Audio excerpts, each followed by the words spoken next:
আমি পাথরে ফুল ফোটাবো শুধু ভালো।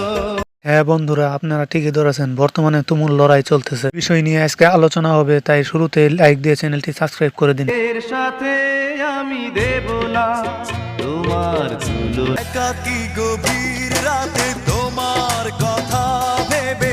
আসিফ আকবর হলো বাংলাদেশের একজন জনপ্রিয় কিংবদন্তি শিল্পী। তার বাড়ি হলো কুমিল্লায়। জনপ্রিয় অনেকগুলা গান রয়েছে যা বলে শেষ করা যাবে না। তার মধ্যে একটি হলো নীল নীল নীলাঞ্জনা। নীল নীলাঞ্জনা, চোখ দুটো টানা। বর্তমানে আসিফ আকবর এবং এন্ড্রু কিশোর এর ফ্যানদের মধ্যে ব্যাপক লড়াই চলতেছে যে কে সেরা। প্রিয় দর্শক, আপনারা বলুন যে কে সেরা, অবশ্যই কমেন্ট করে জানাবেন। জমানো ব্যথা কান্নার রোনা। ও প্রিয়া, ও প্রিয়া, তুমি কোথায়? তার জনপ্রিয় আরো একটি গান হলো কখনো ভালো। গান হলো এত কষ্ট মেনে নেওয়া যায় না। তো কষ্ট মেনে নেওয়া যায় না। আমি যতটা না ভুল করেছি, জনপ্রিয় আরো একটি হিট গান হলো তুমি এবার কথা বলবো এন্ড্রু কিশোরকে নিয়ে। তিনি হলেন বাংলাদেশের একজন অত্যন্ত জনপ্রিয় কিংবদন্তি শিল্পী।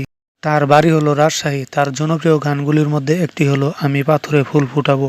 আমি পাথরে ফুল ফোটাবো শুধু ভালো।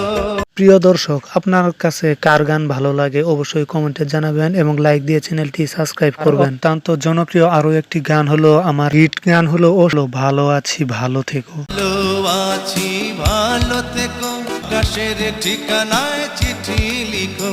তার আরো একটি জনপ্রিয় গান হলো বুক চিনচিন করছে হায়। তুমি ছুঁয়ে দিলে হাত আমার কি যে হয়ে যায়।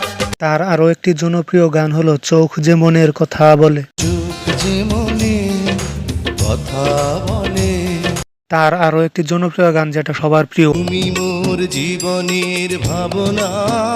আমি বলি কি তারা দুজনেই তাদের নিজ নিজ জায়গায় সেরা।